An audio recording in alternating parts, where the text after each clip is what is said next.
पाँव जो है ना वो सो जाते हैं, टांगे सो जाती हैं, किस्मत तो सोती है, कहीं बैठे बैठे जो है ना आपकी टांगे भी सो जाती है, कुर्सी पे बैठे हैं टांगे नीचे ऐसे लटकाई हैं, सुन हो जाती हैं, सो जाते हैं।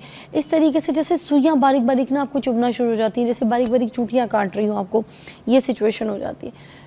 ये इश्यूज़ क्यों होते हैं, किस वजह से होते हैं, इसके ऊपर बात करेंगे। क्या ये कोई बीमारी होती है, कोई आपके अंदर किसी चीज़ की कमी होती है जो आपको पता नहीं चल रही थी, या कोई ऐसा सिग्नल होता है जो आपको बताया जा रहा होता है मगर हम उसको कैश नहीं कर रहे होते हैं।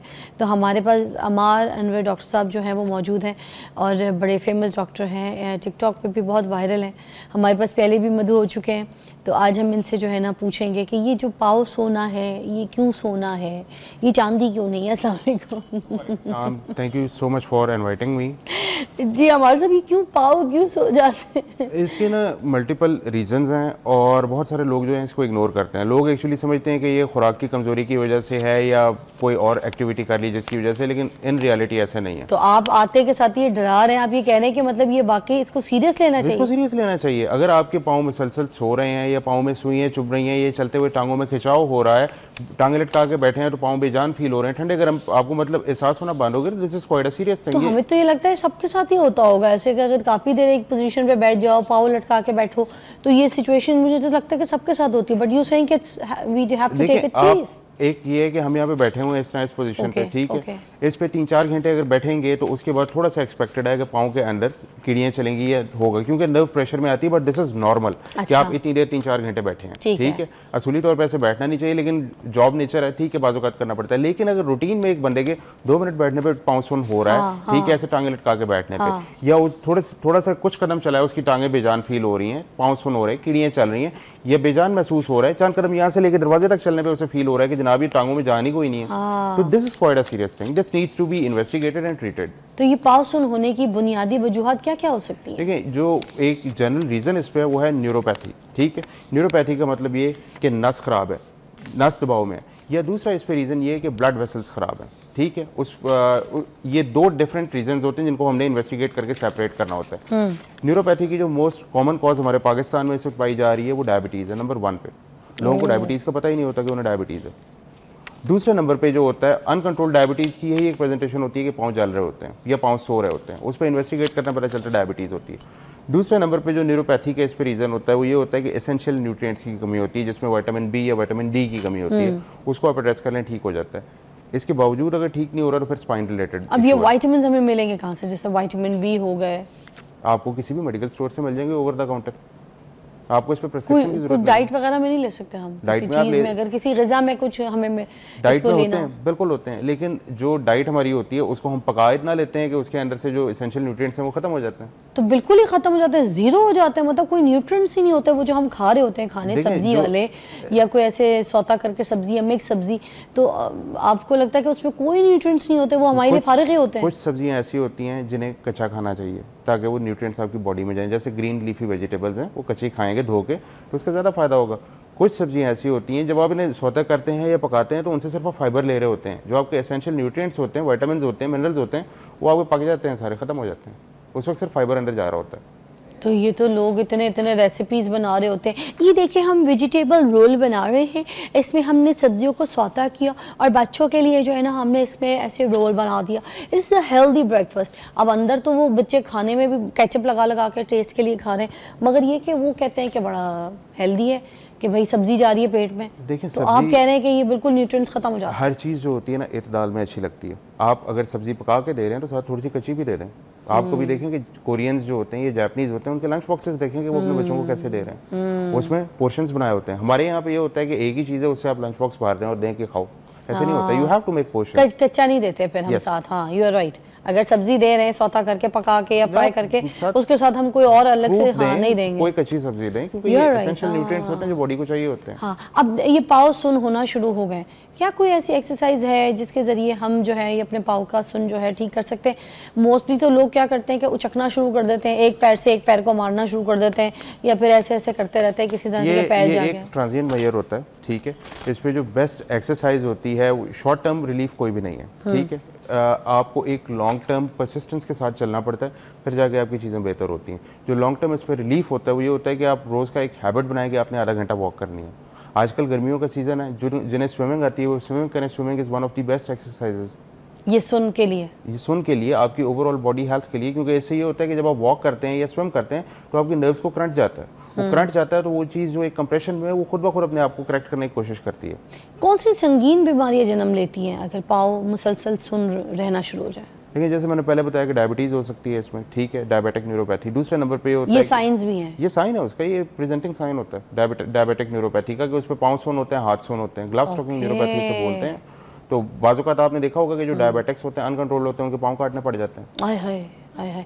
अच्छा, ये विटामिन्स का जैसे आपने हमें बताया, ठीक है, बहुत से डॉक्टर्स हमारे पास आते हैं, वो ये कहते हैं चाहे कोई जवान है, चाहे कोई बूढ़ा है, कोई बच्चा है, विटामिन डी सब ने लेना है। तो क्या विटामिन डी सोर्स हर एक को ज़रूरी है? ये सप्लीमेंट्स चाहिए हमें हर एक को? विटामिन, देखें, हर चीज़ जो होती है ना वो एतदाल में अच्छी लगती है। एतदाल का मतलब ये कि आपने नॉर्मल अमाउंट में लेनी है। अगर आपकी विटामिन डी कम है तो आपको प्रॉब्लम होगी। विटामिन डी अगर आपकी एक्सेस में है तो गुर्दे में पथरी बनेगी, ठीक है। ये होता है, ये दो एक्सट्रीम्स हैं। आपको कैसे पता चलेगा कि आपकी विटामिन डी कम है? आराम से जाके अपना एक ब्लड टेस्ट करा लें, उस पर आपके सामने रिपोर्ट आ जाएगी। ब्लड टेस्ट हर जगह पे हो जाता है और उसके लिए आपको किसी डॉक्टर की प्रेस्क्रिप्शन की जरूरत नहीं है। आप जाके लैब पे कहेंगे जी विटामिन डी का टेस्ट कराना है। फिर जैसे गोलियां होती हैं सनी डी, विटामिन डी की, ये खा सकते हैं हम? जी खा सकते हैं अगर इंडिकेटेड हो, लेकिन अगर इंडिकेटेड नहीं है तो फिर नहीं खानी।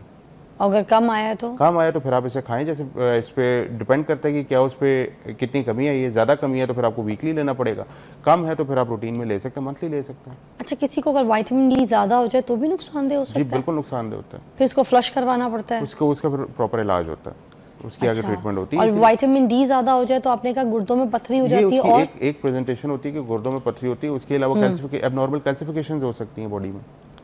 अल्लाह। अच्छा, कुछ लोगों के पाँव जिनके सुन होते हैं उनके पाँव में ना साथ साथ दर्द और जलन भी होती है, वो किस वजह से होती है? ये डिफरेंट है, कीड़ियों से ज़्यादा की फॉर्म है मुझे लगता है। ये एक्चुअली स्पाइनल स्टीनोसिस की वजह से है। ये कीड़ियों से पहले की फॉर्म है, इसके बाद फिर कीड़ियाँ आती हैं, फिर पाँव सुनपान होता है। स्पाइनल स्टीनोसिस का मतलब है कि हरामगज़ की नाली तंग हो गई है, तंग होने की वजह से आगे करंट नहीं जा पा रहा, और ये एक आपको बॉडी बता रही है कि कोई गड़बड़ चल रही है, इन्वेस्टिगेट कर। अब ये जो सिचुएशंस हो रही हैं पाँव सुन होना, क्या मुकम्मल तौर पे ठीक हो सकता है? इसका जो इलाज, जैसे कि आपने वॉक का बताया, स्विमिंग का बताया, आपने बॉडी हरकत का बताया, ठीक है, तो इन सारी चीज़ों के साथ क्या मुसलसल ये जो हो रही है सिचुएशन, सुन हो रहे हैं, पाँव चुन हो रही है, जलन हो रही है, ये मुकम्मल तौर पर ठीक हो सकता है? बिल्कुल ठीक हो सकती है अगर आप एक हेल्दी लाइफस्टाइल अपनाएं।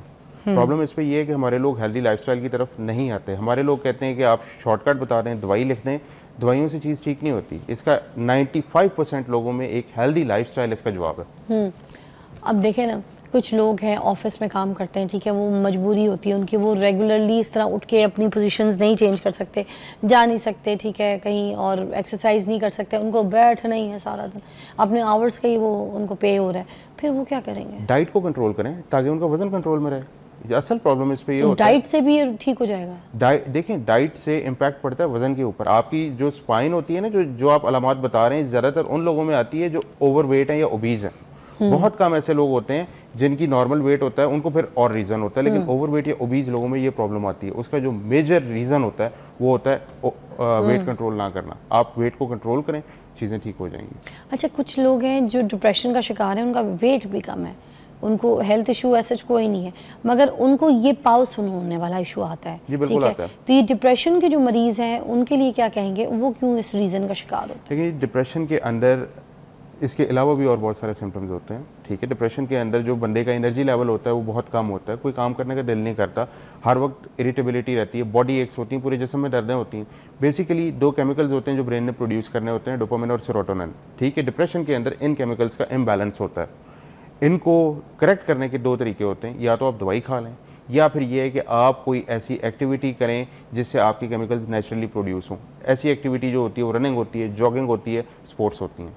अच्छा, और कुछ ऐसे लोग होते हैं जो बातें कर रहे होते हैं मगर अपने बॉडी को ऐसे ऐसे हरकत दे रहे होते हैं, ज़बरदस्ती का टांगों को ऐसे ऐसे हिला रहे होते हैं, ठीक है, बात करें मगर हिलाए जाएंगे। आपने बहुत से ऐसे लोगों को देखा हो, तो ये भी डिप्रेशन की सिचुएशंस में आएगा? नहीं, या फिर उनको पैर में कुछ हो रहा होता है तो जो ऐसे ऐसे? ये गैर इरादी होता है, ज़रूरी नहीं कि हर बंदे को ये हो, बाज़ औक़ात मैं भी कर होता हूँ, तो गैर इरादी होता है, इसका डिप्रेशन या उससे कोई ताल्लुक नहीं होता।